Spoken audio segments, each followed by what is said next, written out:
Hey everyone, Nigel and Luke here, and welcome to the second part of our two-part series about people who secretly lived in other people's homes.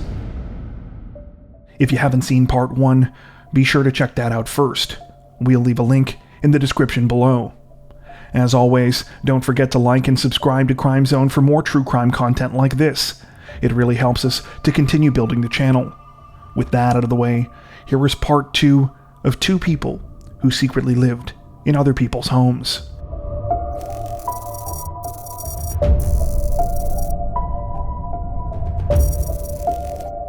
Just before midnight on August 22nd, 1922, police were summoned to 858 North Andrews Boulevard in Los Angeles, California. The palatial residence was home to Fred and Dolly Osterich, a wealthy couple who were well known in the area. Calls were placed to police by concerned neighbors of the couple, who claimed that they had heard several gunshots, followed by banging sounds and the terrified cries of a woman. When officers arrived at the Osterich's home, it didn't take long for a horrifying discovery to be made. Fred's lifeless body was found just inside the front door of his residence. His cause of death, 2 gunshot wounds to the chest and 1 to the head. His wife, Dolly, was found on the second floor of the home, trapped in a bedroom closet that had been locked from the outside. It appeared that whatever she had experienced had terrified her to the point that she had passed out. Though Dolly seemed confused and hysterical when she first regained consciousness, she was eventually able to provide police with a statement about what had happened that night. It would begin one of the most bizarre and unbelievable investigations that the city had ever seen, the salacious details of which would drip out slowly over the course of nearly 10 years. Dolly told investigators that on the night of Fred's murder, they had returned home around 11 p.m., after spending the afternoon and evening out with friends. Fred had parked the car and had let her into the house, and she had gone upstairs ahead of him to put away her coat. She said that just as she was hanging the coat up, she started to hear gunshots, and before she could react, she was shoved further inside the closet and was locked inside. Dolly said that she removed her shoe and began banging on the door and screaming for her husband, but received no replies. It was the last thing she remembered before passing out. Unfortunately, neighbors were able to provide very few details. Though many agreed that they had heard gunshots and yells coming from the property, they had not seen anyone entering or leaving. The only major clues they were able to provide had to do with lights that were on and then extinguished in the home around the time of the crime. Some also claimed to see the shadow of a figure running from the living room of the house close to the front door. However, as this is where Fred's body was found, it was concluded that neighbors had simply witnessed a desperate man trying to flee from his attacker. An examination of the Osterich's house further baffled investigators. Though based on Dolly's statements, robbery seemed like the most likely motivation behind the crime, nothing had been taken from the house, aside from an expensive watch belonging to Fred that Dolly said appeared to be missing. Dolly did tell authorities, however, that her husband was known to carry large amounts of cash on his person. Only a couple of dollars in change were found with his body, meaning it was possible that the potential robbers could have taken the cash. Despite the plausibility of this motive, it was unclear how the robbers would have gotten in. All the house's doors and windows were found locked, with the exception of a pair of French doors in the living room, one of which was found open. While this explained how the suspects might have made their escape, it still didn't quite explain how they had entered. It was believed that the doors had been locked when the Osterichs went out, and the doors showed no sign of damage that would suggest that they had previously been forced open.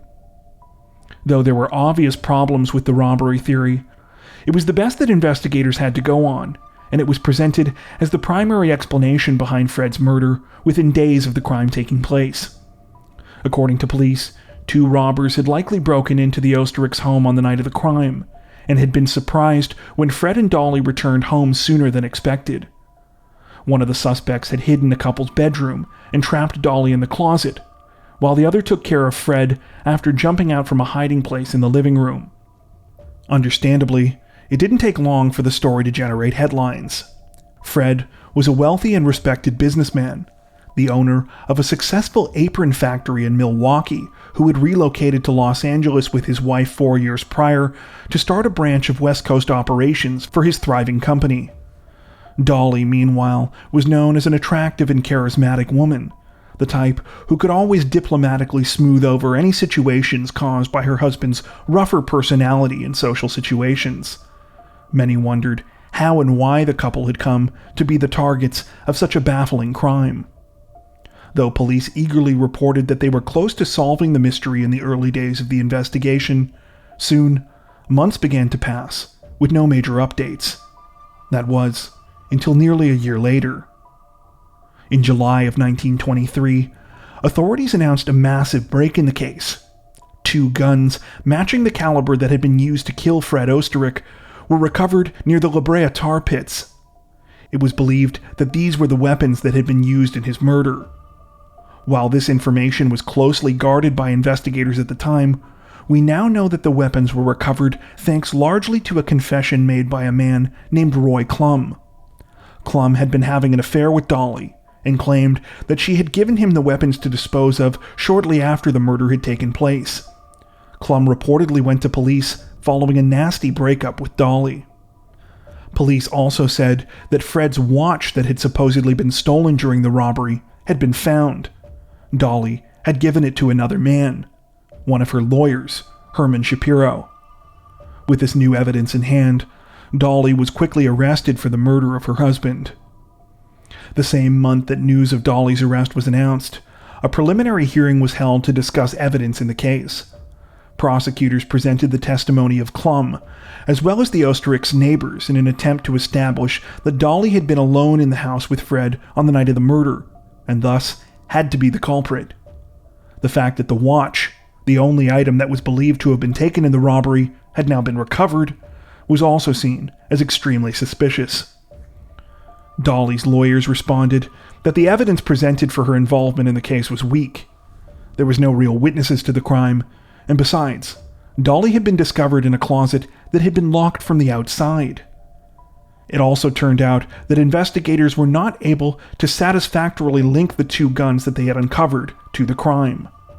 As for the watch, Dolly claimed she had found it sometime after her husband's murder, but felt that it wasn't a big enough deal to inform police. After more than a year of delays and continuances leading up to Dolly's anticipated trial, the case against her was dismissed. By January of 1925, she was a completely free woman, one who had now inherited her husband's massive fortune. For 5 years, that was all that anyone knew about the case, and regardless of any suspicions they might have had, it seemed that the investigation into Fred Osterich's murder was effectively over. However, that all changed in April of 1930, when none other than Dolly's former lawyer, Herman Shapiro, came forward with new details that led to a series of wild revelations. Like Roy Klum, Shapiro had been motivated to come forward by a volatile affair with Dolly Osterich that had now come to an end, and he was determined to give investigators their biggest tip in the case yet. In an affidavit, Shapiro told investigators that during the time that Dolly was being held in police custody in 1923, she had made a strange request. Though her home was unoccupied, she asked him to bring groceries there, explaining that her so-called vagabond half-brother was living at the residence and would need to be fed. Even more strangely, Shapiro would need to tap on the ceiling in the house once inside, which was the signal that told the brother it was safe to come out. Shapiro said that he did as he was told, and was startled to find a man at Dolly's house just as she had described. Shapiro claimed that he spoke to the man for some time, and that he had admitted to him that he had been the one that had killed Fred Osterich. Though Shapiro thought the supposed half-brother's name was Walter Klein, it turned out that the story was stranger than even he knew. The man's name was actually Otto Sandhuber, and he had been secretly engaged in a sexual relationship with Dolly since he was 17 years old. As the police investigation advanced over the next few months, the larger-than-life details of the case were reported at length by the LA Times, feeding the voracious appetite of the curious public. It's from this reporting that we know most of the details of Dolly and Otto's bizarre affair. The story first began in 1913, when Dolly and Fred were still living in Milwaukee. Though their marriage had started out as mostly a happy one, the loss of a child had supposedly caused a rift between them, and as time went on, they grew apart. Fred was a heavy drinker, and Dolly grew bored with married life, unsatisfied both emotionally and apparently sexually.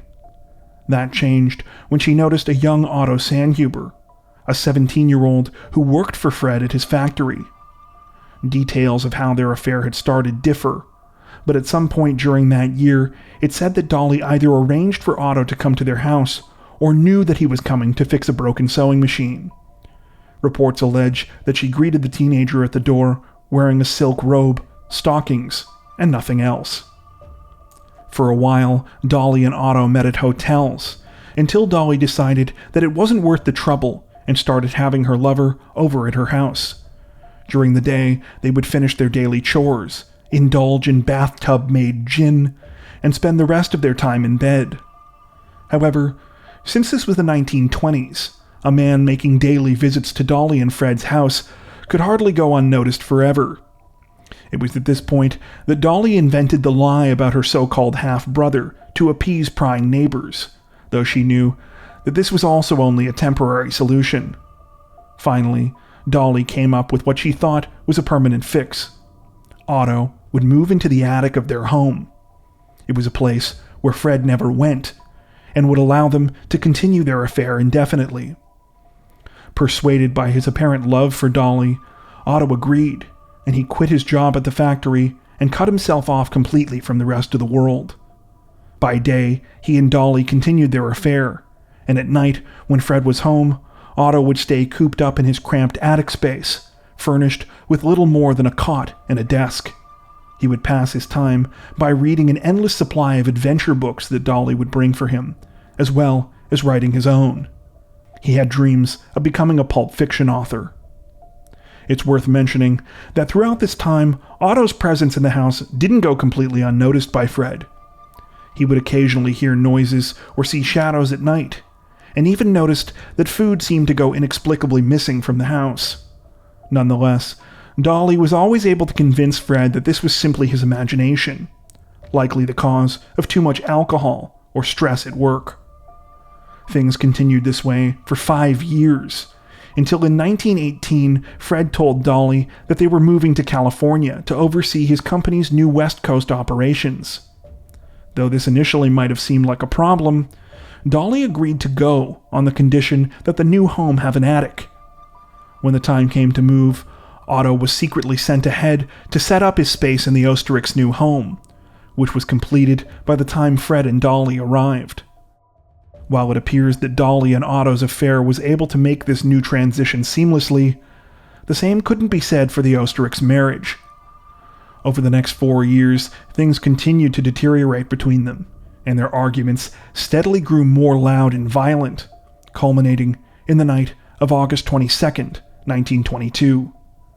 On that night, Fred and Dolly got into a particularly brutal argument, and Otto, fearing for Dolly's safety, left his hideout to intervene. He fired 4 rounds, 3 of which hit their target, and 1 of which got lodged in the ceiling. In a panic after Fred's death, Dolly and Otto decided to stage the scene to look like a burglary, taking the watch and locking Dolly in the closet. Once Otto was safely hidden again, Dolly began to scream, alerting the neighbors. Bizarrely, even though authorities bought into Dolly and Otto's scheme, the nature of their relationship reportedly did not change following Fred's murder. Otto remained largely confined to his hiding space, and in the meantime, Dolly continued to seek out new relationships with men like Roy Klum and Herman Shapiro. Otto had even followed Dolly when she moved to a 3rd home after Fred's death, where he lived until around the time that he was discovered by Shapiro. However, even after fleeing California, he would eventually return to live with Dolly once again, reportedly too hopelessly obsessed with her to move on. As a result, when Shapiro went to police in April of 1930, police were able to track Otto down and arrested him for Fred's murder along with Dolly. He subsequently confessed and confirmed many of the lurid details of the case. Though the sensational story of Dolly and Otto's crime and affair now seemed to be common public knowledge, authorities had almost no success holding them legally accountable. When Otto Sandhuber went to trial in June of 1930, he rescinded his confession and claimed that he was effectively enslaved by Dolly at the time the killing happened. His trial ended in a conviction of manslaughter, but since the statute of limitations for manslaughter had expired in the case, Otto was eventually released as a free man. Sources differ on what exactly happened with Dolly's case, with some saying that the proceedings were dismissed due to a lack of evidence, while others allege that she did go to trial, but that it ended with a hung jury. Regardless, Dolly was also eventually released as a free woman. Though neither Dolly or Otto would ever face legal consequences in connection with Fred Osterich's murder, the court of public opinion certainly seemed to regard them as guilty. While Dolly was able to live comfortably for the rest of her life off of her husband's fortune, the same couldn't be said for Otto, who was seen as particularly immoral and creepy by the media. In the months before the trial, he was given an assortment of colorful nicknames, from the Garrett Ghost to Attic Man to Bat Boy, all references to the bizarre living conditions which he had seemingly willingly endured for so many years. Otto would fade into obscurity following his release, reportedly marrying and moving to Canada, though never achieving his dreams of becoming a writer.